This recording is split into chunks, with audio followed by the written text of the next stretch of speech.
एक बार शिव ने अपने तेज को समुद्र में फेंक दिया था। उससे एक महातेजस्वी बालक ने जन्म लिया। यह बालक आगे चलकर जालंधर के नाम से पराक्रमी दैत्य राजा बना। इसकी राजधानी का नाम जालंधर नगरी था। दैत्यराज कालनेमी की कन्या वृंदा का विवाह जालंधर से हुआ। जालंधर महाराक्षस था। अपनी सत्ता के मद में चूर उसने माता लक्ष्मी को पाने की कामना से युद्ध किया, परंतु समुद्र से ही उत्पन्न होने के कारण माता लक्ष्मी ने उसे अपने भाई के रूप में स्वीकार किया। वहां से पराजित होकर वह देवी पार्वती को पाने की लालसा से कैलाश पर्वत पर गया। भगवान देवाधिदेव शिव का ही रूप धरकर माता पार्वती के समीप गया, परंतु मां ने अपने योगबल से उसे तुरंत पहचान लिया तथा वहां से अंतर्ध्यान हो गई। देवी पार्वती ने क्रुद्ध होकर सारा वृत्तांत भगवान विष्णु को सुनाया। जालंधर की पत्नी वृंदा अत्यंत पतिव्रता स्त्री थी। उसी के पतिव्रत धर्म की शक्ति से जालंधर न तो मारा जाता था और न ही पराजित होता था। इसीलिए जालंधर का नाश करने के लिए वृंदा के पतिव्रत धर्म को भंग करना बहुत आवश्यक था। इसी कारण भगवान विष्णु ऋषि का वेश धारण कर वन में जा पहुँचे, जहाँ वृंदा अकेली भ्रमण कर रही थी। भगवान के साथ दो मायावी राक्षस भी थे, जिन्हें देखकर वृंदा भयभीत हो गई। ऋषि ने वृंदा के सामने पल में दोनों को भस्म कर दिया। उनकी शक्ति देखकर वृंदा ने कैलाश पर्वत पर महादेव के साथ युद्ध कर रहे अपने पति जालंधर के बारे में पूछा। ऋषि ने अपने माया जाल से दो वानर प्रकट किए। एक वानर के हाथ में जालंधर का सिर था तथा दूसरे के हाथ में धड़। अपने पति की यह दशा देखकर वृंदा मूर्छित होकर गिर पड़ी। होश में आने पर उन्होंने ऋषि रूपी भगवान से विनती की कि वह उसके पति को जीवित करें।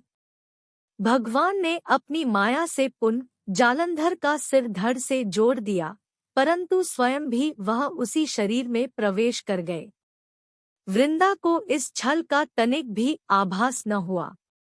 जालंधर बने भगवान के साथ वृंदा पतिव्रता का व्यवहार करने लगी, जिससे उसका सतीत्व भंग हो गया। ऐसा होते ही वृंदा का पति जालंधर युद्ध में हार गया।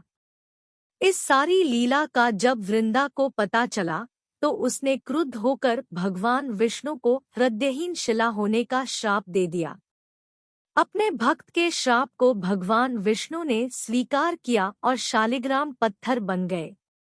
सृष्टि के पालनकर्ता के पत्थर बन जाने से ब्रह्मांड में असंतुलन की स्थिति हो गई। यह देखकर सभी देवी देवताओं ने वृंदा से प्रार्थना की वह भगवान विष्णु को श्राप मुक्त कर दे। वृंदा ने भगवान विष्णु को श्राप मुक्त कर स्वयं आत्मदाह कर लिया। जहाँ वृंदा भस्म हुई, वहाँ तुलसी का पौधा उगा। भगवान विष्णु ने वृंदा से कहा, हे वृंदा, तुम अपने सतीत्व के कारण मुझे लक्ष्मी से भी अधिक प्रिय हो गई हो। अब तुम तुलसी के रूप में सदा मेरे साथ रहोगी। तब से हर साल कार्तिक महीने के देवोठावनी एकादशी का दिन तुलसी विवाह के रूप में मनाया जाता है। जो मनुष्य भी मेरे शालिग्राम रूप के साथ तुलसी का विवाह करेगा, उसे इस लोक और परलोक में विपुल यश प्राप्त होगा। उसी दैत्य जालंधर की यह भूमि जलंधर नाम से विख्यात है। सती वृंदा का मंदिर मोहल्ला कोट किशनचंद में स्थित है। कहते हैं कि इस स्थान पर एक प्राचीन गुफा भी थी, जो सीधी हरिद्वार तक जाती थी। सच्चे मन से 40 दिन तक सती वृंदा देवी के मंदिर में पूजा करने से सभी मनोरथ पूर्ण होते हैं। जिस घर में तुलसी होती है, वहां यम के दूत भी अस्मय नहीं जा सकते। मृत्यु के समय जिसके प्राण मंजरी रहित तुलसी और गंगा जल मुख में रखकर निकल जाते हैं, वह पापों से मुक्त होकर वैकुंठ धाम को प्राप्त होता है। जो मनुष्य तुलसी व आंवलों की छाया में अपने पितरों का श्राद्ध करता है, उसके पितर मोक्ष को प्राप्त हो जाते हैं।